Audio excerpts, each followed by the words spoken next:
Bem, para qualquer automóvel ou tecnologia atual devidamente funcionar, ela deve ser constituída de diversos mecanismos que atuam individualmente em suas prévias funções.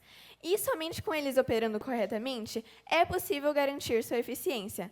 Nossa alimentação é bastante similar. Através de diversos serviços prestados por nosso corpo e por nossas escolhas alimentares, possuímos como resultados impactos positivos ou negativos para o meio ambiente. Somos nós quem decidimos qual rumo isso irá tomar. Por isso, eu gostaria de perguntá-los: ao refletir sobre queimadas, poluição e aquecimento global, quanto tempo vocês demoram para relacionar essa série de fatores com suas escolhas alimentares e com o modo de produção atual de alimentos? Eu sou a Clara Cordeiro Martins e irei tratar da importância da busca pela sustentabilidade e como a nutrição deve ser levada em conta para a construção de uma comunidade mais igualitária e saudável. Bem, antes disso, eu gostaria que vocês levantassem a mão.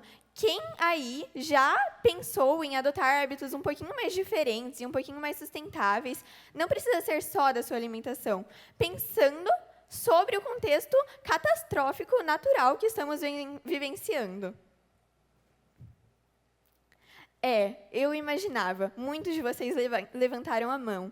E eu, pensando sobre isso, sobre como promover essa reflexão de um mundo mais sustentável, me tornei vegetariana há 2 anos atrás. Essa foi uma escolha pensando muito no impacto da pegada do carbono sobre o aquecimento global e como que eu poderia reverter esse cenário das mudanças climáticas que estamos vivenciando. O agronegócio é a principal economia do Brasil e ele, principalmente, é muito degradante ao meio ambiente. E, inclusive, com o relatório anual feito pelo MEPIOMAS, é relatado que o agronegócio é o principal responsável pelo desmatamento ilegal. Inclusive, isso faz com que acelere o desmatamento e também promovido pela criação de gado e também pela agricultura, e também o aumento da invasão e também da violência sobre terras de áreas de conserva natural e terras indígenas. Então, tem muito impacto por aí envolvido. Mas, além disso, a ONU alerta que a produção de certos alimentos colaboram para a emissão de combustíveis fósseis e também gases do efeito estufa, que fazem com que acelerem e contribuem para esse cenário que estamos vivenciando e cada vez mais está se tornando mais catastrófico ainda. Ela, inclusive, fala que os alimentos que promovem desmatamento e tornam nossa alimentação um fator degradante devem ser um pouquinho mais deixados de lado para que a construção de um futuro mais sustentável seja promovido. E, segundo o painel intergovernamental sobre mudanças climáticas, referente à pegada do carbono, que é muito impactante referente ao aquecimento global, faz com que seja um principal responsável pelas mudanças climáticas. E, além disso, a pegada do carbono foi desenvolvida por cientistas suíço e canadense na década de 1990. E isso relata o impacto do consumo e desperdício de recursos naturais sobre o meio ambiente. Então, a pegada do carbono é muito essencial para que a gente promova essa comunidade e a construção de um futuro um pouquinho mais igualitário e saudável, para que a gente não tenha tantas consequências para o mundo e no futuro, inclusive. Então, a pegada do carbono, ela retrata um instrumento de medição sobre o gás carbônico que emite na atmosfera através de pessoa, empresa, serviço, produto e alimento. Então, isso faz com que contribua para cada vez mais a gente promover essa mudança de hábito e costumes que são bem degradantes ao meio ambiente. Então, ele pode ser um dos principais contribuintes para a gente promover essa sociedade mais sustentável. Mas, voltando ao assunto sobre a pegada do carbono, essa popularização do termo, infelizmente, só veio com uma propaganda do British Petroleum, que foi uma campanha institucional que fez com que explicasse mais sobre o impacto da pegada do carbono sobre a atmosfera e também o cotidiano em que vivemos atualmente, e calculava o impacto de diversos produtos, serviços, pessoas, alimentos e empresas sobre o meio ambiente. Porque até então, nem muitas pessoas sabiam sobre a existência desse conceito e também como que isso afetava atualmente, diariamente, a nossa alimentação e também os nossos hábitos. O cálculo, voltando à minha proposta inicial sobre alimentação, envolve todos os processos relacionados nessa produção do alimento. Então, desde sua produção agrícola até a introdução do seu prato, deve ser levada em conta para que seja a soma do dióxido de carbono responsável e mais perto do resultado final que impacta o meio ambiente. Então, o gás carbônico emitido deve ser constituído através da emissão a cada 100 gramas de alimento e também a partir dessa gincana que eu vou fazer com vocês, vocês vão poder ter um pouquinho mais de noção sobre o impacto e a pegada de carbono de cada alimento que consumimos diariamente. Então, antes, para vocês entenderem melhor como que funciona essa dinâmica, eu vou dar o exemplo do arroz, que é um dos principais alimentos consumidos pela população brasileira e está diariamente presente na nossa alimentação e no nosso prato. Ele possui 4 gramas de carbono emitido a cada 100 gramas de alimento. E é um nível reduzido, assim, um pouquinho baixo. Mas, enfim, eu vou continuar com a dinâmica e vou pedir e sortear algum alimento para que vocês estimem quanto que vocês acham que emite na atmosfera.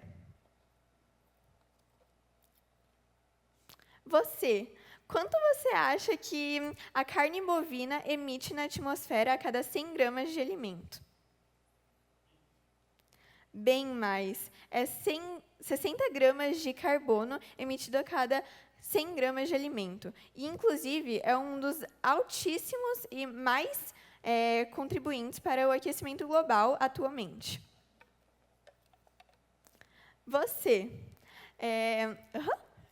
Quanto você acha que um peixe emite na atmosfera a cada 100 gramas de alimento? 5 gramas de carbono a cada 100 gramas de alimento. Então, não é um nível tão alto assim e é um pouquinho mais reduzido. Já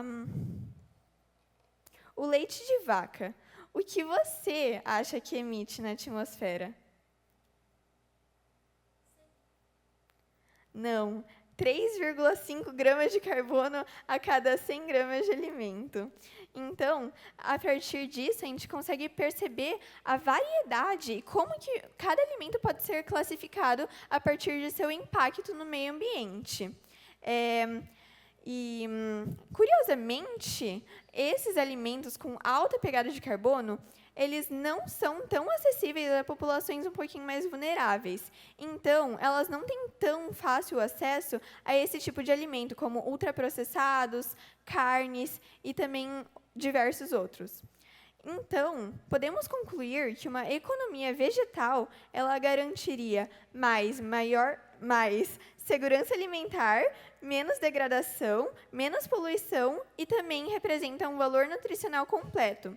Então, ela seria bem mais beneficiária para o nosso futuro e para que a gente promova hábitos um pouquinho mais saudáveis e sustentáveis, para que a gente não tenha um impacto tão negativo ao meio ambiente como já estamos tendo.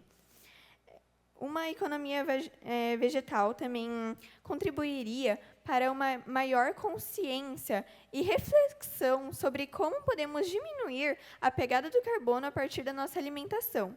Então, também seria essencial essa consciência geral da população sobre como que poderiam fazer para diminuir essa emissão e também para que reduzissem esse impacto negativo sobre o meio ambiente.